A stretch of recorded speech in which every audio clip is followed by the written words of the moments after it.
this is Reverend Don Lewis coming to you from the beautiful metaverse, and more specifically from beautiful Danville, Illinois, homeland of the Correllian tradition. And this is Midday with Reverend Don. Welcome. And if you follow Midday with Reverend Don, you will know that you can comment on whatever platform you may be watching on. And if you're watching live, your questions or comments will show up here in my chat room and we can talk directly. And I want to thank Chris Copeland, who was our guest yesterday, talking about new things at Correllian Publishing. And today I had originally intended to interview Mark and Dawn Borys, but they unfortunately are not able to make it today owing to a family tragedy, and I want to extend my condolences to them, and hopefully they'll be able to join us on an occasion soon. And so I thought today that instead I would offer mini readings if there's anyone who is looking for them.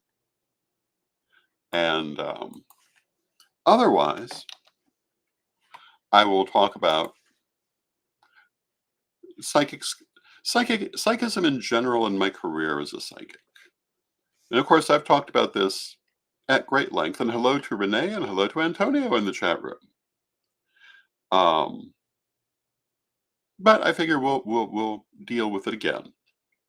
But I do have my cards if anyone is interested in a mini reading. And talking about being, and hello to Janet in the chat room, talking about working as a psychic, one of the things that you may have as a question when you begin is, how can you tell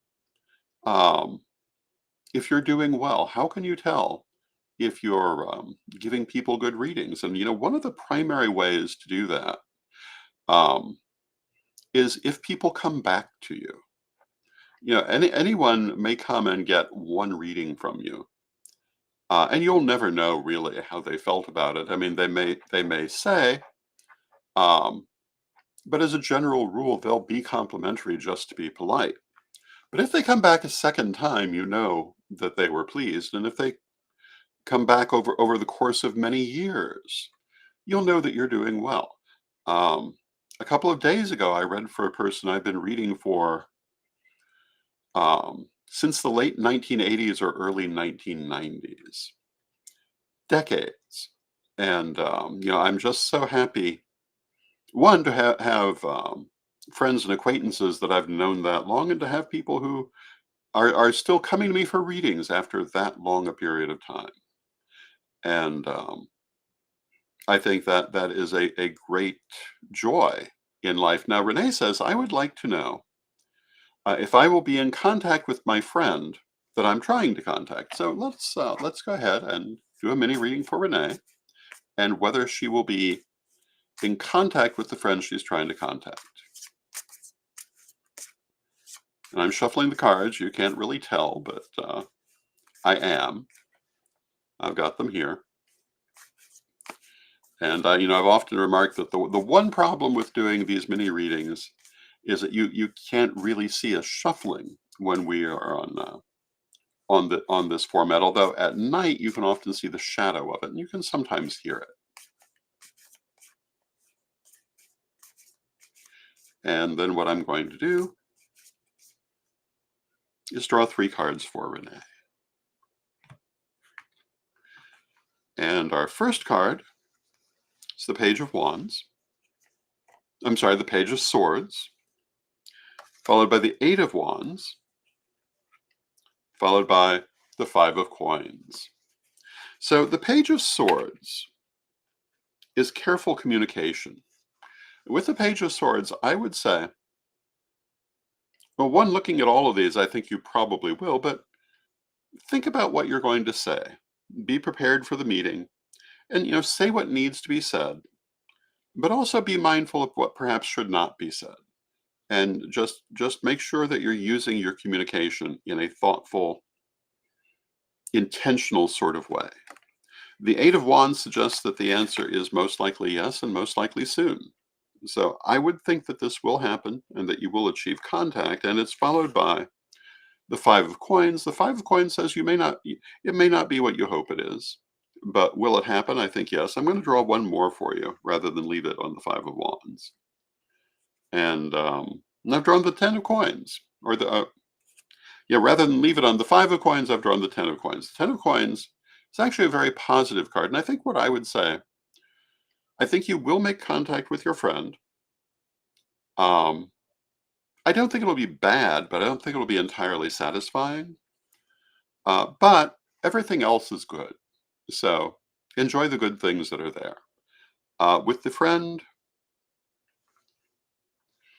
um, be, be just be careful how you handle it to get the result that you want, and use your communication mindfully.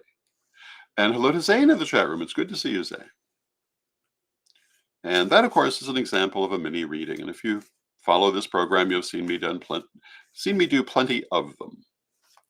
And if anyone else would like a mini reading, let me know. Otherwise, I'm going to continue talking about psychism in general. As I was saying, one of the best ways to know if you're actually doing well, if you're a good psychic, is, I mean, one of the things I always say is that when you're learning clairvoyance and psychic skills, the way you can tell is when you start to get things you could not know.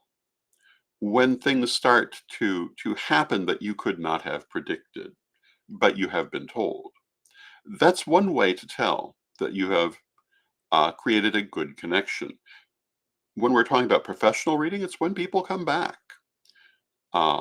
Occasionally, as a professional reader, if someone doesn't like their reading, they'll say so. But very often, they'll just be polite anyway. And Renee says, "Thank you, Lord Don. Great reading." Thank you, Renee. I appreciate that. One of the things I always found very interesting as a reader is there are certain people who are absolutely determined they don't want to give you a clue about themselves. So they will they'll sit there very stony faced through the entire reading, and you will have no idea whether you're hitting anything, which of course is what they're hoping for, and in its own way is arguably better. Um, but you'll sit there thinking, "Wow, am I hitting anything?" And then at the end they'll say, "That was great," and tell you all the things that you got right that they didn't want to show you while you were reading.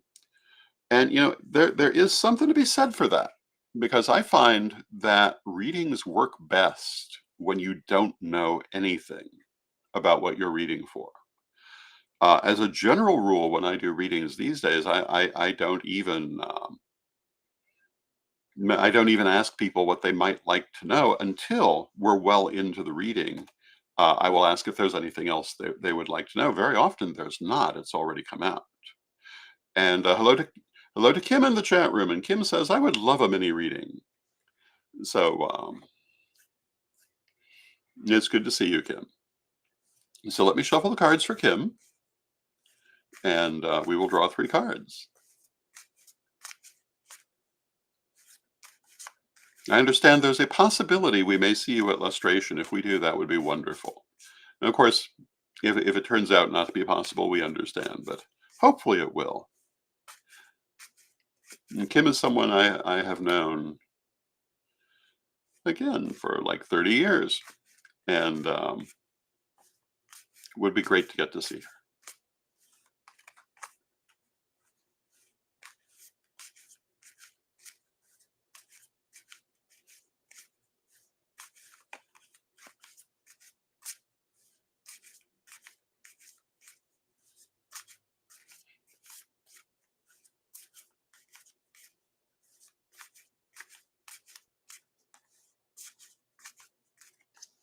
And we will draw 3 cards for Kim, and we will see what they have to say to her. And the first card is the 8 of Swords, followed by the 2 of Coins, followed by the 6 of Swords, and I'm going to draw one more. And I've drawn the 9 of Wands. So what do these all mean? Well, the 8 of Swords says that where she is right now, Kim may feel like she can't do everything she wants to do. She may feel like she's held back. even somewhat confined. And hello to Michelle in the chat room. Um, like she can't maneuver the way she'd like to maneuver. And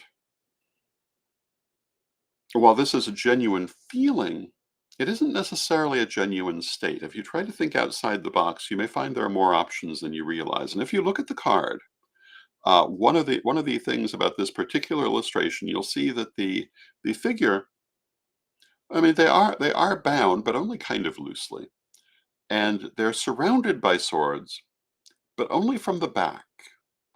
And you can assume there are swords in front, but nothing like that is shown.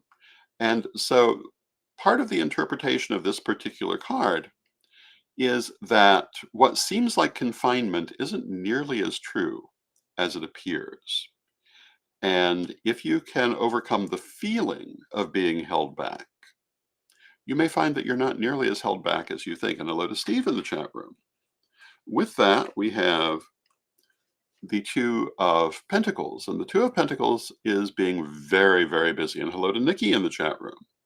So Kim may find herself with her hands full of all kinds of things. And that may even be what's giving that feeling of confinement, so much to do, so busy all the time. And I think right now that's very much the feeling. And that is followed by the Six of Swords. The Six of Swords is a journey of some sort. So maybe that Kim may be planning a journey of some sort, or it may be that she's on a journey of some sort, of self-discovery, of learning how to handle all of these demands that are happening all at once. And that it's a process. And, a journey is never completed in one step. It is always one step after the other. And then the last card we drew, the Nine of Wands, is patience. It says, give it the time that it needs, let it take the time it needs, and you'll be happy with the outcome. And look for the lessons that are there. But you may find that you're feeling a little put upon, a little too busy with everything that's happening. And there you go. And we want to say hello to Annika in the chat room. And Annika says, I recently lost my dearest grandma. I would like to know if she is still guiding me. I feel hugs from her. Am I just imagining it? So I'll draw some cards for that. But first I'm going to say that I am a strong believer that the ancestors are always with us. And I would say to you that if you're feeling the hugs, don't second guess it. Trust it. I would say, of course, she's there with you. If she crossed over recently, I wouldn't necessarily expect major communication from her. We usually say to wait about a year for major communication, but to feel her around you, to feel that she's still there, I think is a very normal thing. And I would say I would not expect that you're imagining it. And Angel Chakra says, in response to Michelle, inbox me directly for your spiritual reading now. Do not do that. No reputable psychic would ever do such a thing. And Angel Chakra cannot possibly be a reputable psychic. Do not inbox them. Consider that a warning from a psychic of many years' activity. And Kimberly says, thank you. All was relevant and appreciated. I'm glad to hear that. Now, I am going to draw some cards for Annika. And, but like I say, don't second guess yourself. I'm sure that your grandma is there with you. And as I say, we normally wait about a year for major communication, but sometimes they start sooner. And I'm reminded of when Lady Windy passed some years ago. She passed away on Lunasa of that year. She was speaking to people as a fully developed spirit guide within days. But then, of course, she'd been working with that her whole life. And when we're talking about highly developed spiritual workers, that's not surprising. And how quickly a spirit will contact you really depends on that spirit. but that they're still connected to you, that they still feel you, that they're still around you. I think that's always true. And now let me draw 3 cards for Annika.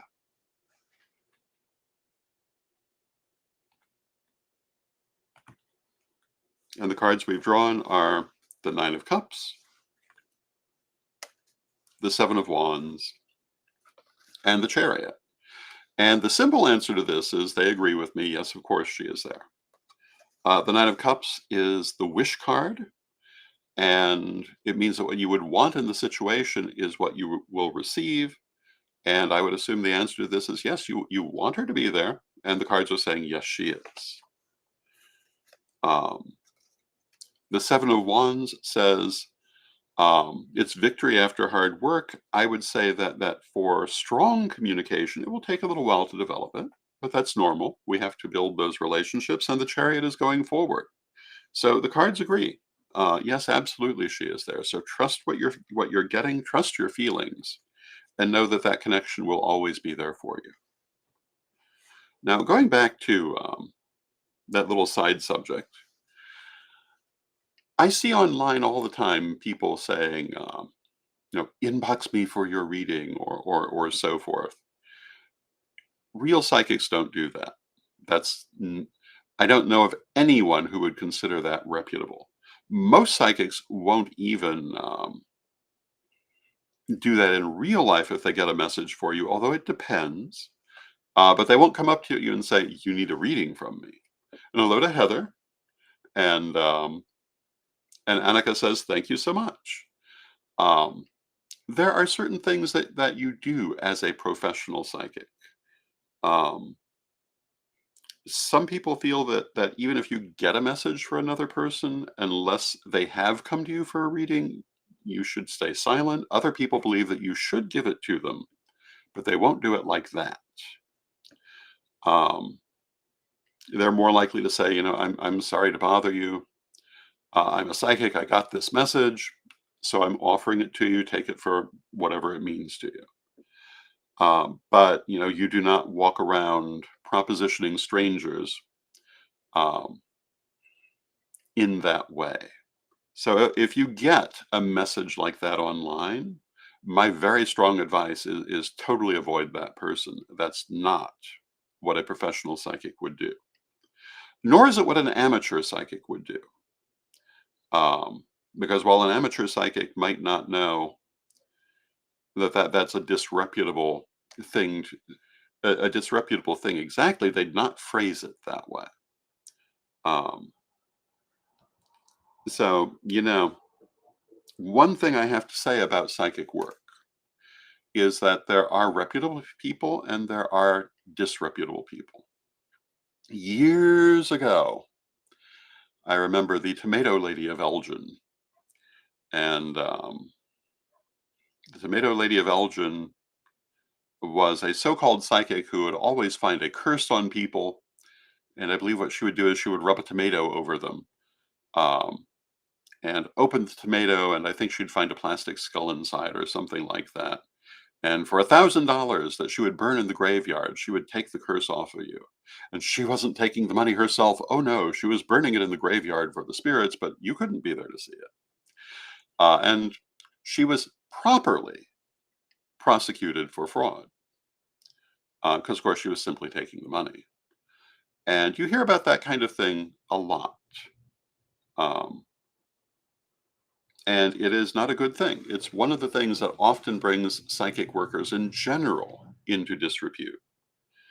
Um, So my advice is, you know, choose the psychic you want, but if they walk up to you as a stranger, be careful. And if they contact you online as a stranger and say, "Oh, inbox me for your spiritual reading," that's a very bad thing. Um, now, if you meet them online and they say, "Oh yes, I'm a psychic, I blah blah blah," that's not what I'm saying. I'm saying if they're propositioning you for a reading. So for myself, I've mostly read in the psychic fair um, continuum, where people come knowing they want a reading and they pick the person that they want. Um, And Heather says, I never find anyone that doesn't want to rip me off. Well, I'm sorry that you've had that experience. Um, but it it's it's a wide range of people. Spiritualism had this same problem because there were and are vast numbers of perfectly legitimate, sincere spiritualist people, and a small number of people who practiced deceptive techniques. But the ones practicing the deceptive techniques are the ones that often get the attention. Partly because that's a very colorful thing. It's something that can easily find its way into a horror movie or a um, a crime novel or what happens. Whatever you might want to put it into. Um, but I see angel chakras propositioning more people for readings. Um, and again, don't do that. That's ridiculous.